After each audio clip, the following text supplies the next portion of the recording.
nibyo reka mbasuze kandi mbifurize kugubwa neza mbone kubaha ikaze kuri iyi tariki ya 12 z'ukwezi kwa mbere umwaka w'ibihumbi 2026 tugarutse muri studio tugiye kureba rero ibigezweho cyangwa se byinshi biri kuvugwa kugeza kuri ubu ngubu.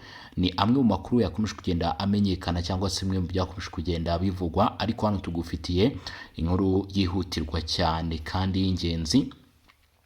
Ngira ngo mumaze iminsi mubona amakuru agiye akwirakwizwa ku mbuga nkoranyambaga avuga yuko uwitwa Eric Den Prince yaba yarafashwe n'abarwanyi umutwe witwaje intwaro mu 23.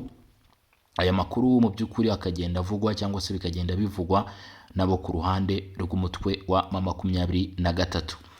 Naje kubona rero inkuru mu by'ukuri yaje gushyirwa hanze, ndetse mbona ko ifoto yakoreshwaga mu by'ukuri ari ifoto imaze igihe kuko yakoreshejwe n'igitangazamakuru Reuters mu by'ukuri yafashwe mu kwezi kwa gatanu, aho uyu Eric Den Prince yari yitabiriye ikiganiro mu by'ukuri cyahuzaga urwego rwa polisi n'urwa gisirikare, aho bita muri Equateur ku itariki 5 Mata 2025. ngira ngo urumva ko hashize igihe. Santiago Arcos ni naho mu by'ukuri bivuga ko ifoto yafatiwe, urumva ko hashize igihe rero. Bivuze ko iyi foto yakoreshwaga bivugwa ko yaba yatawe muri yombi hongewemo ubwenge buhimbano icyitwa AI, artificial intelligence. Harangije yambikwa mu by'ukuri cyangwa se agaragazwa nk'uwafashwe. Ngira ngo ifoto nyakuri yamaze gusohoka. Hanyuma rero ikindi kintu rero mu by'ukuri gitumye nkomuza kuri aya makuru nta nubwo ari fatwa cyangwa se ifungwa rya Eric Den Prince, ahubwo nuko kugeza kuri ubu ngubu bivugwa ko Leta Zunze Ubumwe za Amerika binyuze mu bufatanye na Eric Den Prince ufite ikigo cy'abacanshuro kizwi nka Blackwater, mu by'ukuri ngo bagiye gukorana ku buryo buhambaye cyangwa se bamaze n'iminsi bakorana. Ntabwo Leta Zunze Ubumwe za Amerika rero ngo zari bwohereze ku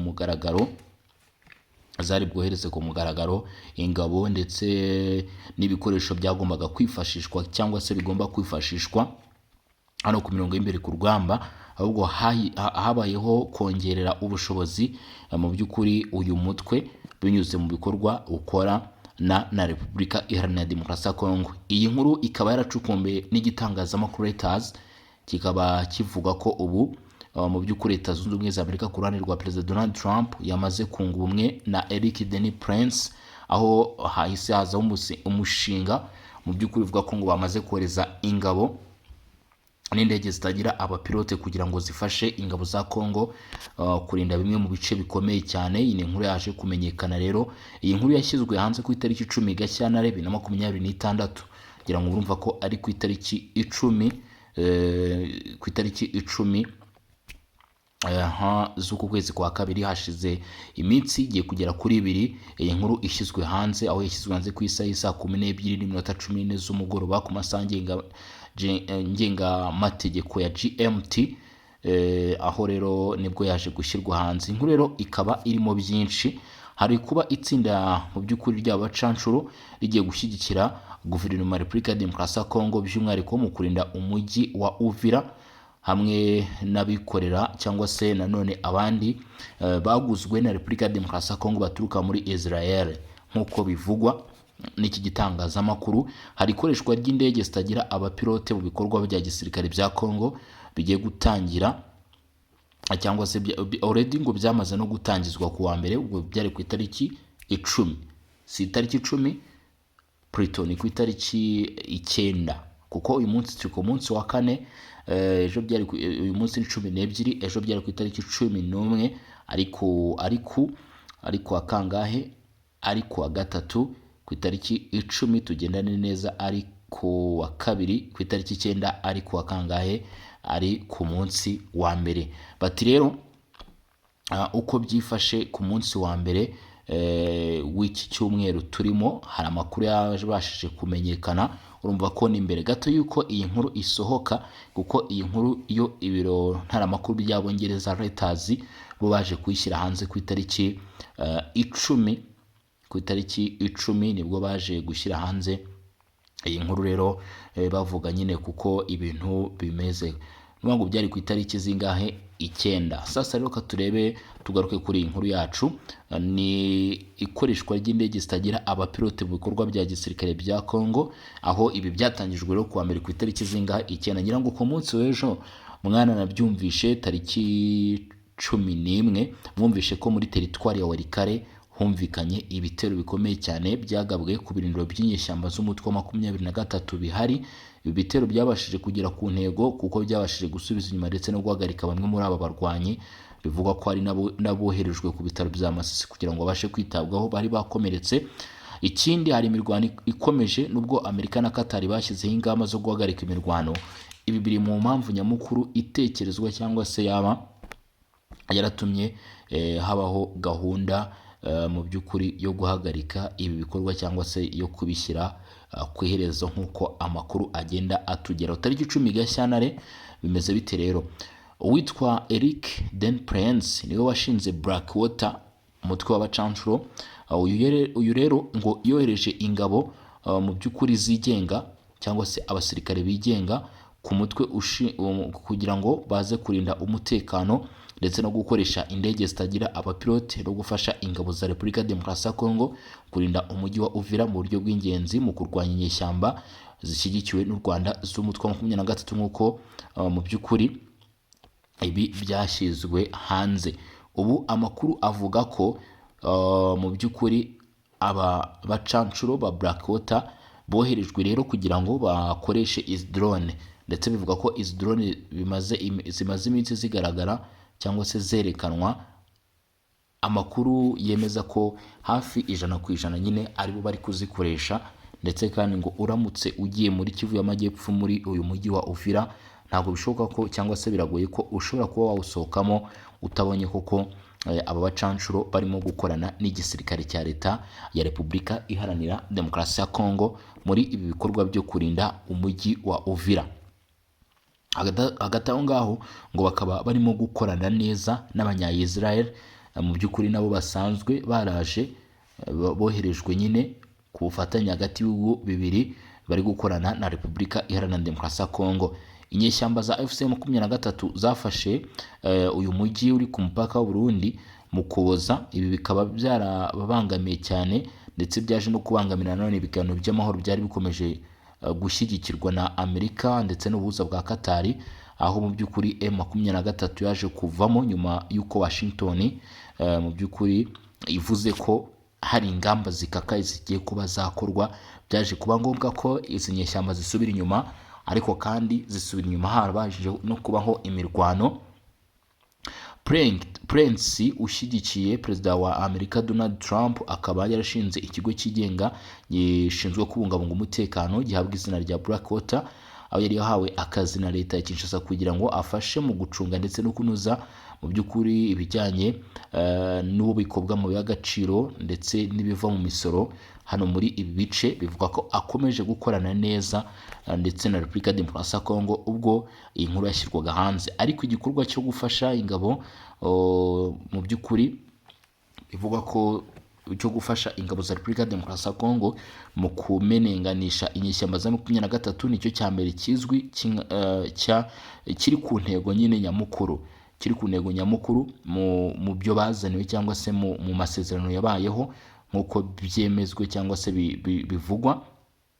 Hanyuma ariko abenshi bakavuga bati bishoboka ko izi nyeshyamba zishobora kuzabazwa uruhare rwazo mu by'ukuri muri intambara mu gihe bazaba bafashwe. Atariko nanone hari impungenge ko aba bacancuro mu by'ukuri nabo bazabazwa ko bagize uruhare muri iki gice. Gusa umuvugizi wa Eric Den Prince avuga hari byinshi yabajijwe, ariko ku bijyanye no kuba mu by'ukuri ngo hari ikibazo cyabajijwe niba Eric Den Prince mu by'ukuri ngo yaba ari muri Repubulika Demokarasi ya Kongo cyangwa se nanone mu by'ukuri hari uruhare bagiye bagira muri iyi ntambara. Umuvugizi rero ntacyo yigeze atangaza cyangwa se ubavugira. Amerika rero ngo irimo iratanga ubufasha mu bijyanye no gukurikirana ibijyanye n'amabuye y'agaciro kugira ngo mu by'ukuri agaciro kayo kazamurwe. Bikavuga ko rero muri uwo mujyo ariyo mikoranire ishobora kuba iri kubaho hagati yaba ba Blackwater ndetse na Leta Zunze Ubumwe za Amerika. Mu nkuru yashyizwe hanze n'iki gitangazamakuru Reuters ntabwo bigeze baca ku ruhande mu kugaragaza ndetse no kwerekana isura n'ishusho igaragaza ko Leta Zunze Ubumwe za Amerika ari bo bari inyuma ku buryo buhagije mu by'ukuri kukuza hano muri Repubulika ya Demokarasi ya Kongo kwaba bacanshoko nabo nyine bafitemo uruhare. Ibyo ngibyo akaba ari ibyakomeje kugenda bivugwa ubu. Nibo nyine barimo kurinda ibice bikomeye cyane birimo aho ngaho za Uvira n'ahandi mu duce tugiye dutandukanye. Ibice biri strategique bagomba gufatikanya ndetse bikavuga ko ahangaha rero hoherejwe ingabo. Iyi ni inkuru yamaze kwemezwa mu kurinda umujyi wa Uvira ndetse n'utundi duce nyine tw'imijyi duteye imbere. Ubwo biranashoboka ko hashaka kuzamo izi za Goma ndetse n'izi za Bukavu. Ntabwo ibyo bice biratangazwa, ariko aboherejwe baje kurinda Uvira gusa bikavuga ko ngo n'ibindi bice byose by'imijyi ari uko bizagenda bigenda. Umwe mu batanga amakuru ndetse ushinzwe ibijyanye n'umutekano muri Repubulika ya Demokarasi ya Kongo yavuze ko kuba hari abakora ibikorwa bya gisirikare bifitanye isano na Leta Zunze Ubumwe za Amerika bishobora kuba ikibazo ku barwanyi ba 23, ko bashobora kuba mu by'ukuri badashaka ko mu by'ukuri bishobora kubabera ibibazo kuko guhangana n'abo bacanshuro bishobora kuzabagora. Amerika yahaye Kongo inkunga yo kurangiza amakimbirane kugira ngo mu by'ukuri nanone nayo ikomeze gukurikirana ibikorwa byayo by'amabuye y'agaciro. Gusa hari bamwe mu banyekongo bavuga ko Amerika mu by'ukuri nayo ngo ishobora kuba ishaka ubutunzi bwa Repubulika ya Demokarasi ya Kongo, ariko ubutegetsi bwa Repubulika Iharanira Demokarasi ya Kongo buyobowe na Perezida Antoine Felix Tshisekedi Tshilombo bakomeje kugenda banyomoza aya makuru bavuga ko ibiriho ari imikoranire mu kunoza umutekano. Repubulika ya Demokarasi ya Kongo nayo izakorana na Amerika nk'umushoramari bidafite aho bihuriye mu by'ukuri nk'uko abantu babitekereza. Nubwo bitaramenyekana neza niba uruhare rwa Prince ku rugamba rwa Kongo rushyigikiwe na Washington ntabwo birahamywa. Gusa iki gikorwa cyo gufasha guverinoma ya Kinshasa kirongera gufata Uvira mu kongera gufata Uvira cyakurikiye ubusabe bwa Amerika bwo gusaba inyeshyamba kuva muri ibyo bice. Minisiteri y'Ububanyi n'Amahanga ya Amerika yavuze ko nta masezerano yagiranye na Eric Prince cyangwa se indi sosiyete ye ishobora kuba mu by'ukuri yaza ahangaha, ariko abandi bati habeho kureka kubica ku ruhande cyangwa se kubikwepa kuko ni ibintu bigaragarira buri umwe wese. Mu by'ukuri aba banyamerika baje n'ubundi kubwo Leta Zunze Ubumwe za Amerika zibizi, ati ntabwo baba batabizi. Nyine uraza nawe kujya muri komenti hanyuma mu by'ukuri utange igitekerezo cyawe cyangwa se inyunganizi yawe, utubwire nyine uko ubyumva ukurikije aya makuru, uko uri kugenda uyakira cyangwa se uko uri kugenda ubyumva nawe. Igitekerezo, inyunganizi uraza kunyarukira muri komenti ubitange. Hanyuma rero mwe mwese mukunda kandi mukurikirwe n'amakuru tugenda tubagezaho, ngenda mbibutsa umunsi ku wundi kunyarukira no kuri Barore TV mugakandaho subscribe, ubundi tugakomeza kugenda tubana mu makuru n'ibiganiro bigiye bitandukanye tugenda tubagezaho.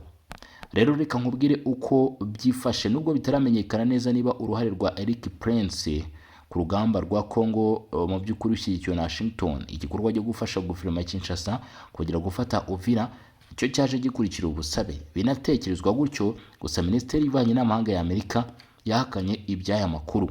Umukozi ushinzwe umutekano muri Repubulika ya Demokarasi ya Kongo yavuze ko iki gikorwa gihuye n'amasezerano mu by'ukuri kidahuye n'amasezerano y'ubucukuzi bw'amabuye y'agaciro ku bijyanye n'urwego rw'umutekano, ariko abangubu bakaba baraje kurinda umutekano. Umwe mu banyamakuru yavuze ko itsinda ry'abacanshuro ba Eric Denis Prince muri Kongo ryoherejwe Uvira ku busabe bwa Kinshasa kugira ngo ryongere imbaraga muri ibihe bikomeye, aho inyeshyamba zigitegura ibitero shuma byo kugaba kuri aka gace, ndetse hashize n'iminsi mike bakavuyemo kugira ngo hashimangirwe ubushobozi bwa guverinoma mu gukomeza kurinda iki gice. Kuva icyo gitsinda ryavuyemo risubira mu nshingano zaryo z'ibanze ari zo kunoza inyungu ziva mu bucukuzi bw'amabuye y'agaciro.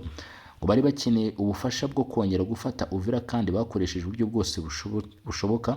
Ati ubu hari kwibanda ku mushinga mu by'ukuri wo gukurikirana rero ibikorwa byose nyine bigiye bitandukanye hano muri uyu mujyi nk'uko bivugwa. bivuga ko kugeza uyu munsi icyo ushobora kuba wavuga cyangwa se icyo ushobora kuba watangaza, aba bacancuro kumvikana kwabo na leta ya Kinshasa byo ni ibintu biri official cyangwa se ni ibintu biri gukorwa neza utashobora kuba wakerensa. Ariko ikiri kwibazwa cyangwa se urujijo ruriho, ese aba bacancuro baje ahangaha kubera Leta Zunze Ubumwe za Amerika? Ati se byaba byarahuriranye bite? Abandi bati ni amasezerano n'ubundi asanzwe yagiye abaho. Umwe mu batanga amakuru yavuze ko ba rwiyemezamirimo ba Prince batanze inkunga y'indege zitagira abapilote ku ngabo za Congo zishinzwe ibikorwa byihariye ndetse n'ingabo mu kurwanya inyeshyamba za 23 muri Uvira ndetse no mu misozi miremire ya Kivu y'Amajyepfo. Abatanga amakuru banze gutangazwa kubera iki kibazo ngo cyari gikomeye. Ibi bintu mubwiye mu by'ukuri ubitekerezo cyane. Urumva Rick Den Prince yashinze umutwe cyangwa se icyo nakwita itsinda ry'ingabo zishinzwe gukurikirana nyine ibikorwa ziba zishyura ariko by'umwihariko byemewe cyangwa se byo kuharanira inyungu rusange, ariko ugasanga nyine habayeho kugurwa na guverinoma. Muri ibyo bikorwa rero hakazamo ikintu kimeze gutya, harazamo ikintu kivuga ko mu by'ukuri abangaba boherejwe, ariko ngo nubwo boherejwe ndetse n'indege zatanzwe ntabwo byigeze byishyurwa na Repubulika ya Demokarasi ya Congo, ahubwo iri tsinda rya Eric Den Prince ryo ryavuze ko ari inyungu cyangwa se ari nk'umusanzu batanze kuri Repubulika Iharanira Demokarasi ya Congo. Tukibaza se baraza kungukiraho? Ibi rero biri mu bishingirwaho cyangwa se mu byo benshi mu bahanga baheraho bavuga bati mu by'ukuri birashoboka cyane, ni ibintu bishoboka cyane ko mu by'ukuri abangaba baba baroherejwe na Leta Zunze Ubumwe za Amerika, kuko ntabwo byumvikana ukuntu umutwe yigenga ku giti cyawo nk'uyu nguyu wafata indege zigura amafaranga menshi cyane, amamiliyoni n'amamiliyoni, wafata abarwanyi bawo ukaza kubazana ahangaha bishyurwa amafaranga menshi. Mu by'ukuri ati rero ibyo ngibyo utabyumva nyine bishobora kuza kumugora, atari ku mu bigaragara cyangwa se mu kuri guhari kugaragara buri umwe ari we wese. Ati nuko aba boherejwe na Leta Zunze Ubumwe za Amerika, nubwo bivugwa ko ngo ari inkunga cyangwa se ari impano yaba yaratanzwe n'aba bacanshuro kugeza kuri ubu ngubu. Ngira ngo rero murabyumva uko biba bihagaze, ntabwo biba byoroshye muri iki kibazo cy'akarere ka Afurika y'ibiyaga bigari. Haracyabaho kwibaza byinshi. Kugeza uyu munsi aba bacanshuro baje bari gufatanya n'ingabo z'u Burundi, ntabwo ari bo bonyine gusa, barimo gufatanya n'ingabo z'u Burundi, barimo gufatanya hagati aho ngaho, barimo gufatanya na Tanzania irimo iravugwa muri ibi bice. Abo ngabo bonyine si gusa bari kuvugwayo, mu by'ukuri harimo kuvugwayo abitwa mu by'ukuri ingabo za Afurika y'Epfo, ariko ntabwo biremezwa neza. Haravugwayo Abarundi by'umwihariko Wazalendo, ingabo za Repubulika ya Demokarasi ya Congo.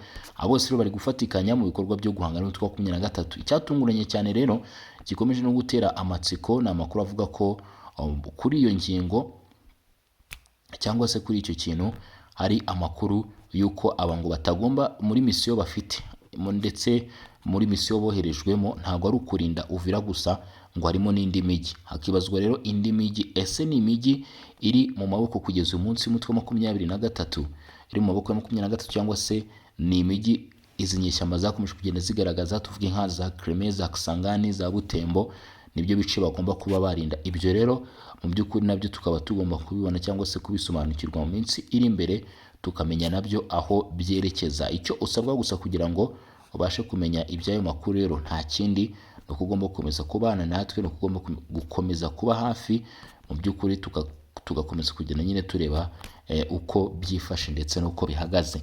Ngero nk'ibisanzwe nkaba ndi Bosco Mutaramu cyane, iyi akaba ari Region Info, umwe mu miyoboro igenda ikugezaho amakuru, umwe mu miyoboro igenda ikugezaho ibiganiro mu buryo bwiza kandi busobanutse cyangwa se busesenguritse. Ubwo rero abo twabanye kuva ku munota wa mbere kugeza kuri umunota, mbashimire cyane. Turaza gukomeza uyu munsi wose tureba n'ibindi biraba bigezweho, tureba n'ibindi uko biraba byifashe mu by'ukuri, niba uri mu Burundi, niba uri mu Rwanda, niba uri Uganda ndetse n'ahandi hose, icyo ngusaba ni ugukomeza kugenda ubana natwe muri biganiro n'amakuru tugenda tukugezaho. Hanyuma rero turaza gusubira mu masaha ari imbere, ubwo turaba tureba n'ibindi biraba bigezweho bitewe n'uko amakuru nyine aba akomeje kugenda yisukiranya, ni nako natwe tugenda tuza nyine tukugezaho amakuru agiye atandukanye. Hagati aho ngaho rero, ku bantu mutarakanda subscribe ndabibukije, ku bantu mukanda like murusheho kuzongera, abantu bari mu mujyi wa Goma, bari Bukavu, bari he hose aho bitanoroshye nyine babasha kudukurikirana, bakakurikira amakuru y'aho ibintu biba bigeze, bitewe n'uko buriya ntabwo kuvuga ko uri muri Repubulika Demokarasi ya Kongo ngira ngo murabizi ko atari cyo gisobanuro kigaragaza ko ushaka kumenya amakuru, bitewe n'uko hari n'ibice biri kuberamo imirwano, urugero biri hafi y'Abarundi bashaka kumenya uko byifashe kurusha uri mu mujyi wa Goma. Namwe ndabasuje nyine mudukurikirana kugira ngo umenye uko biba bihagaze, ngira ngo murabyiyumvire rero. Ibyo byose turaza gusorera mu masaha imbere turana n'ibindi biba bigezweho. Njye ubusanzwe na Bosco, iyi na Region Info.